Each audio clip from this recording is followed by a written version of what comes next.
Meu amigo, minha amiga, eu quero te dar os parabéns por ter chegado até aqui.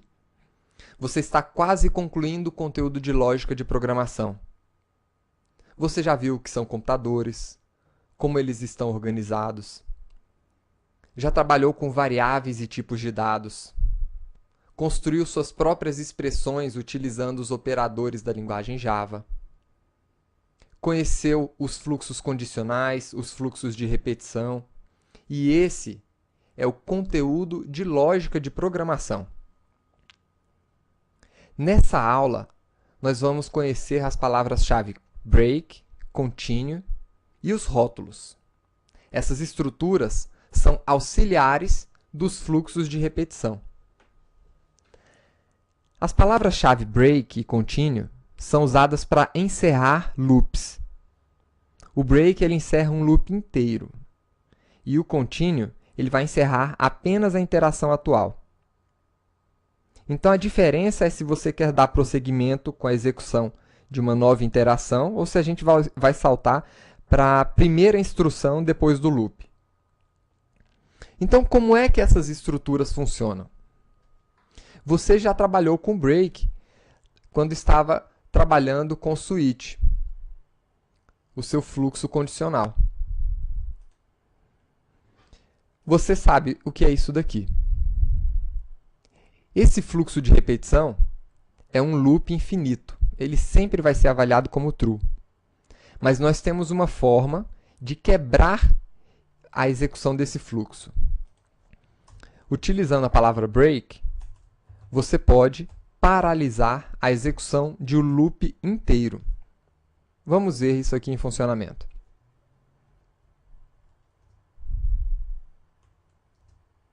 Tá aí. Ele entrou apenas uma vez na execução e paralisou logo em seguida. Nós temos também a estrutura continue. Agora, para ficar um pouco mais claro, vamos utilizar aqui um for. E eu vou percorrer esse for 10 vezes.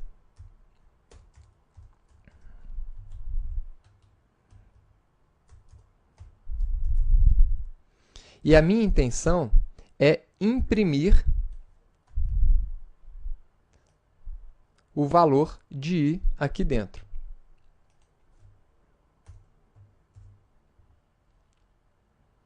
Isso aqui vai me imprimir de 0 até 9, todos os números. Agora, imagine que você queira, por algum motivo, parar a execução desse loop na quinta posição. Então, se o i for igual a 5, você pode utilizar a palavra-chave break, que você já aprendeu.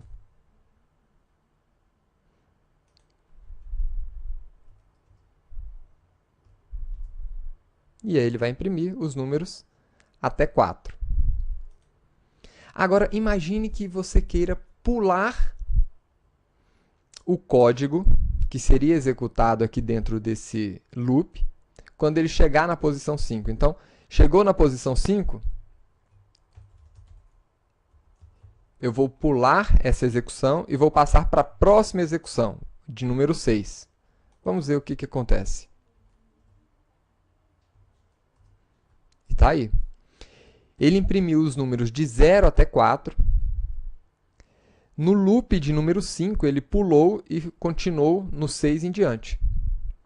Então, é assim que funciona a nossa palavra continue. O break, ele para o loop inteiro, e o continue, ele para apenas a interação atual. Vamos ver agora como funcionam os rótulos. Os rótulos, eles servem para você indicar em qual loop você quer continuar ou parar. Como assim? Tanto as palavras break como continue, elas vão paralisar a execução apenas do loop mais interno onde ela se encontra. Então, se você tivesse aqui dois for, um dentro do outro,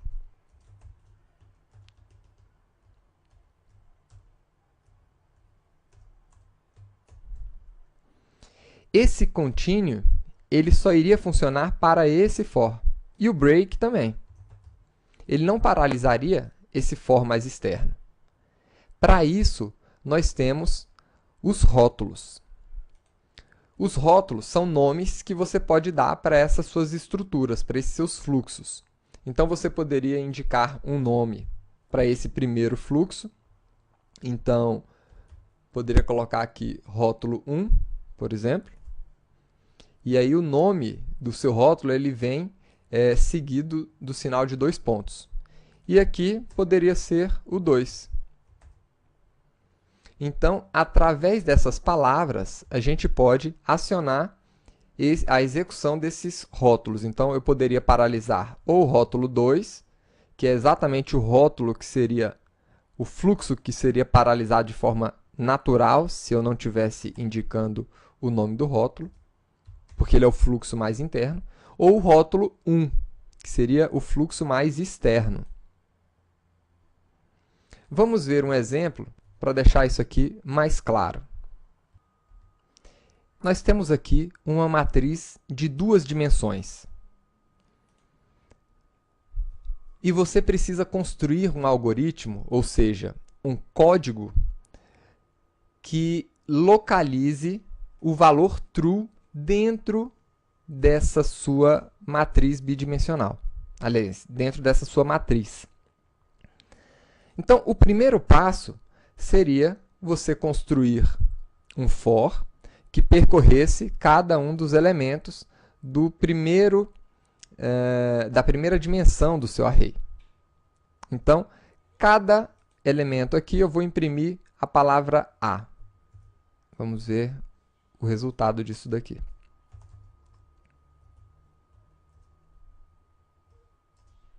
Então, tá aí. Como tem 2 elementos, foi impresso A e A.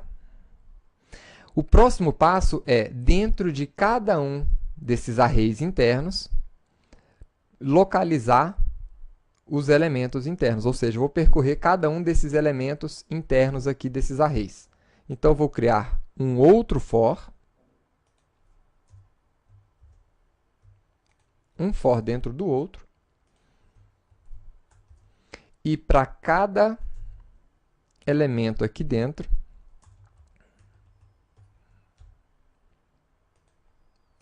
ou seja, dentro desse primeiro array, então esse array é indicado pelo índice A, eu vou percorrer todos os outros elementos dentro dele.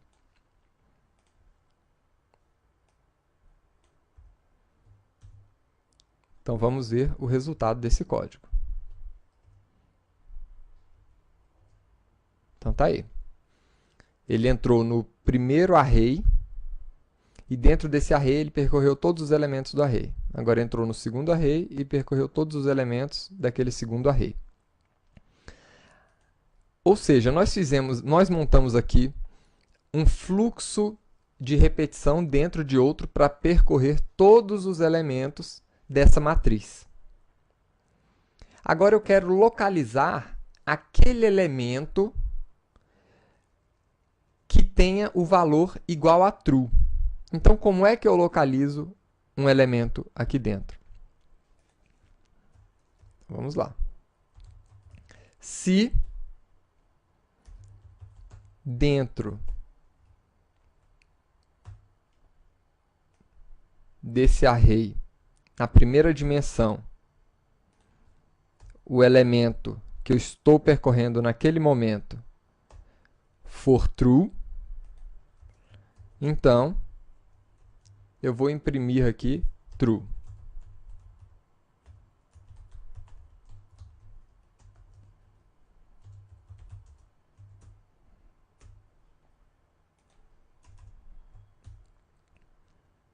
Então, quando ele localizar o valor true, ele vai imprimir true.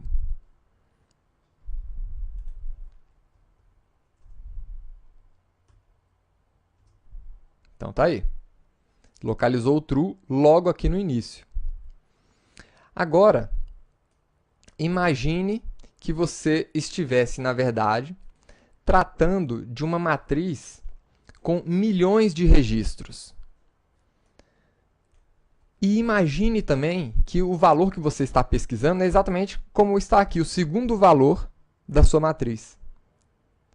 Você gastaria um bom tempo, né, e bons recursos do seu processador para poder varrer toda a matriz, sendo que, na verdade, você precisaria varrer apenas os 2 primeiros registros.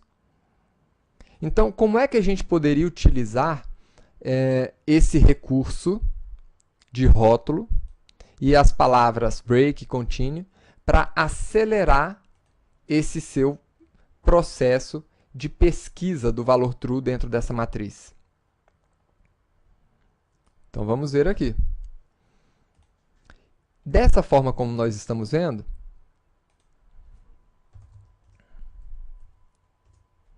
ele está imprimindo, né, ele está percorrendo todas as linhas e todos os registros, todos os elementos dentro de cada linha para fazer a pesquisa, mesmo já tendo encontrado no início. Então, um primeiro passo que a gente poderia fazer aqui, né, seria utilizar o método, a função, aliás, a palavra-chave break. Essa palavra-chave break vai quebrar o fluxo mais interno, ou seja, só esse fluxo aqui, o for.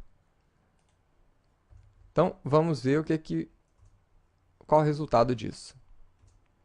Então, tá aí. Ele entrou na primeira linha, entrou no primeiro registro, no segundo ele encontrou. E aí ele não deu continuidade nos outros elementos internos daquela linha. Mas, quando chegou na segunda linha, ele abriu de novo e continuou. Por quê? Porque ele não parou o fluxo mais externo. Então, a gente poderia fazer o seguinte aqui. A gente poderia colocar aqui, nesse lugar mais externo aqui, um rótulo, busca. E eu poderia parar a minha busca, ao invés de parar apenas esse for mais interno. Vamos parar o for externo.